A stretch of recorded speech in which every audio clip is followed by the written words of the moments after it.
Carries method लय सोपं आहे. सगळे फॉर्म्युला लक्षात ठेवा कॅरीज मेथडचे. एक एक फॉर्म्युला वापरला एक आन्सर येईल. ठीक आहे. जो डायरेक्ट फॉर्म्युला लिहून देतो कॅरीज मेथडला काय आहे. एकदा एक मेथड सांगतो कसे करतोय आणि नंतर मग तुम्ही सगळे फॉर्म्युला लिहून घ्यायचे. ठीक आहे. नाव for percentage of chlorine Carius method chlorine, bromine, iodine, sulphur then phosphorus यांच्या एस्टिमेशन साठी युज करतो आपण कॅरीज मेथड. एस्टिमेशन वेगळे आहे, डिटेक्शन वेगळे आहे. एस्टिमेशन वेगळं आहे आणि डिटेक्शन वेगळं लक्षात ठेवा. ठीक आहे. हे आपण एस्टिमेशन करतोय. डिटेक्शन कुठे होतं पहिले. ठीक आहे. Lassaigne test is for detection, Carius method for estimation. ठीक आहे. नाव पर्सेंटेज ऑफ क्लोरीन साठी सांगतो. That is organic compound containing chlorine घेतलं मी. ठीक आहे. त्याला रिएक्ट केलं सोडियम सोबत. आपलं काय भेटलं दॅट इज NaCl भेटलं. ठीक आहे. हा NaCl जो आहे तो रिएक्ट केला आपण AgNO3 सोबत. कोणासोबत रिएक्ट केलं AgNO3. AgNO3 सोबत रिएक्ट केल्यानंतर आपल्याला काय भेटलं AgCl प्रेसिपिटेट झालं. हा AgCl किती प्रेसिपिट झाला on a basis of that आपल्याला एस्टिमेशन करता येतं. आपल्याला काय वाटतं एस्टिमेशन. ठीक आहे. तुम्हाला सांगा 1 मोल AgCl प्रिपेअर करायला तुम्हाला किती मोल ऑफ क्लोरीन लागणार आहे. 1 मोल क्लोरीन लागणार आहे. 1 मोल AgCl चा मास म्हणजे काय 108 प्लस 35.5 ग्राम ऑफ AgCl. इथे किती लागणार आहे 35.5 लागणार आहे. हे किती होतं मास होतं तुमचं दॅट इज 143.5.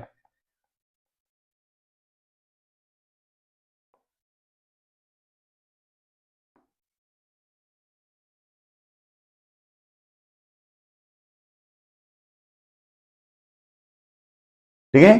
सो जर 143.5 ग्राम ऑफ AgCl भेटत असेल तर किती क्लोरीन प्रेझेंट आहे 35.5 ग्राम Cl प्रेझेंट आहे. सो 1 ग्राम ऑफ AgCl साठी किती लागेल that is X. That X ची व्हॅल्यू किती असेल तुमची क्रॉस मल्टिप्लाय करून that is 35.5 divide by 143.5 gram of chlorine. आणि जेव्हा W1 साठी लागणार असेल तर W1 ग्राम ऑफ AgCl पाहिजे असेल तर किती लागेल that is 35.5 divide by 143.5 into W1.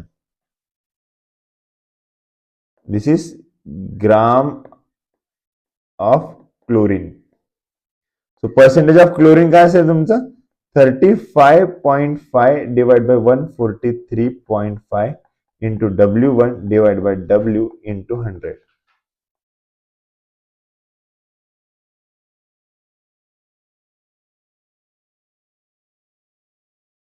ठीक आहे.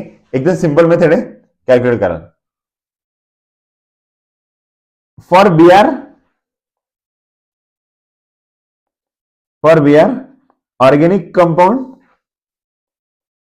कंटेनिंग Br त्याला आपण रिएक्ट करतो सोडियम सोबत. आपल्याला काय भेटणार आहे NaBr देणार आहे. तर NaBr ला तुम्ही रिएक्ट कराल AgNO3 सोबत. तुम्हाला काय देईन तो AgBr देईन. हा AgBr जो असतो हा पार्शियली सोल्युबल इन अमोनिया. हा जो क्लोरीन असतो क्लोरीन हा सोल्युबल इन अमोनिया.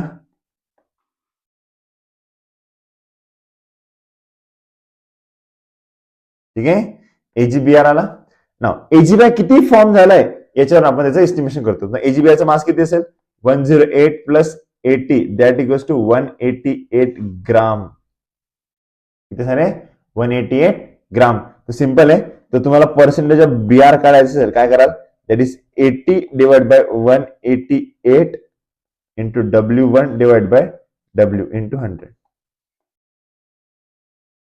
W काय आहे weight of organic compound. Weight of organic compound.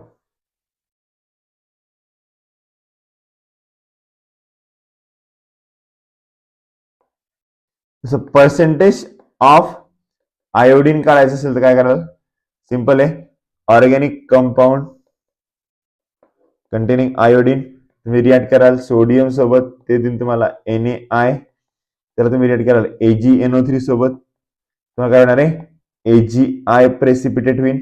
हा काय असणार आहे इनसोल्युबल इन NH3 असणार आहे. जितकं AgIचं भेटणार आहे तेवढंच त्याचं इस्टिमेशन होणार आहे. मग Ag किती आहे, Agचा मास आहे 108, आयोडीनचा मास आहे 123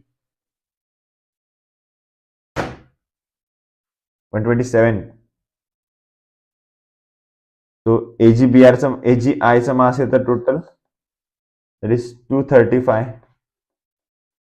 ग्राम, राईट. पर्सेंटेज ऑफ आयोडीन आपण कॅल्क्युलेट करतो, that is 127 divide by 235 into W1 divide by W into 100. ठीक आहे, फॉर्म्युला लर्न करा. ठीक आहे, एकदम सिंपल क्वेश्चन येतात त्याच्यात. एक क्वेश्चन घेऊ आणि लगेच पुढचं बघू आपण. ठीक आहे, तुम्हाला डब्ल्यू किती दिलाय, 1.6 ग्राम दिलाय.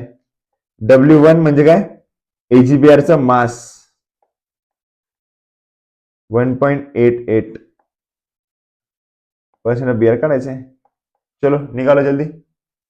Percentage of BR is equal to काय तुमचं, that is 80 divide by 188 into 0.40 divide by 0.5 into 100. Calculation करा, आन्सर येऊन जाईल. Next, Carius method for sulphur. For Carius method of sulphur काय आहे, ठीक आहे, तुम्ही ऑर्गॅनिक कंपाऊंड घेतलाय, ऑर्गॅनिक कंपाऊंड, आणि त्याला रिॲक्ट केलंय Na2O2 सोबत. तुम्हाला काय भेटलं, Na2S भेटलं, और सॉरी Na2O2. Na2O2 काय ऑक्सिडेशन करतो तुमच्या सल्फरचं, काय देणार तुम्हाला H2SO4 देणार आहे. आणि H2SO4 तुम्ही रिॲक्ट केलं BaCl2 सोबत. कसं रिॲक्ट केलं, BaCl2. ठीक आहे, करेक्ट आन्सर. BaCl2 सोबत रिॲक्ट केल्यानंतर तुम्हाला काय भेटणार आहे, BaSO4 प्रेसिपिटेट भेटणार आहे. काय भेटणार आहे, BaSO4 आणि BaSO4 किती फॉर्म झालाय याच्यावरून तुम्हाला इस्टिमेशन करता येणार आहे कोणाचं, तुमच्या सल्फरचं. ठीक आहे, तो BaSO4चा मास असतो 233, लक्षात ठेवा. 233 ग्राम मॉलिक्युलर वेट आहे. ठीक आहे, सो फॉर्म्युला काय, percentage of S is equal to 32 divide by 233 into W1 divide by W into 100. ठीक आहे, सिंपल फॉर्म्युला लक्षात ठेवायचा.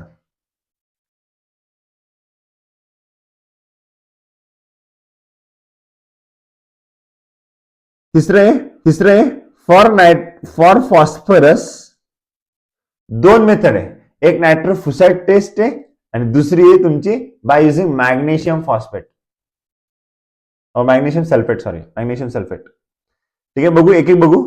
काय फॉस्फरस साठी तुम्ही ऑर्गॅनिक कंपाऊंड घेणार आहे दॅट कंटेन फॉस्फरस, त्याला रिॲक्ट करा तुम्ही मॅग्नेशियम सल्फेट सर MgSO4 सोबत. ठीक आहे, जेव्हा रिॲक्ट करत in presence of aqueous ammonia reaction करा.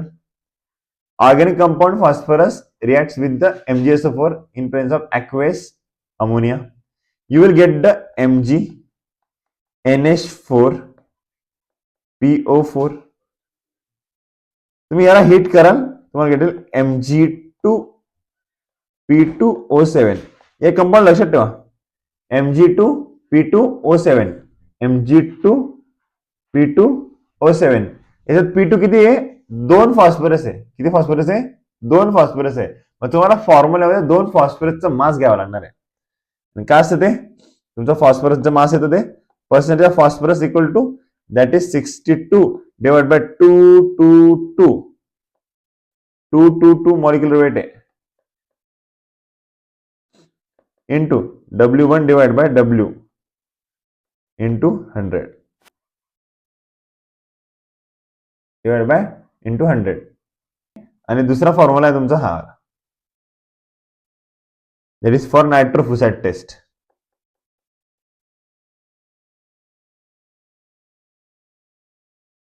एंट्रोफिलिक टेस्ट सेम काय organic compound containing phosphorus reacts with HNO3 or first it reacts with the Na2O2 we get the Na3PO4 react करता H3PO4 सोबत or not H3PO4 HNO3 सोबत reacts with HNO3 it gives H3PO4 हा जो H3PO4 आहे परत react करतं तुमच्या नायट्रोफिलस सोबत अमोनियम NH4 2 टाइम्स मॉलिब्डेट सोबत NH4 ट्वाइस MoO4 सोबत रिॲक्ट करतं तुम्हाला काय देतं that is ammonium phospho मॉलिब्डेट ammonium NH4 3 times काय सांगितलंय NH3 3 टाइम्स नंतर काय PO4 किती 3 आहे इथं 3 इथं किती आहे 4 इंटू काय होईल 12 MoO इथं किती येते स्टार्टिंगला 3 एंड पण 3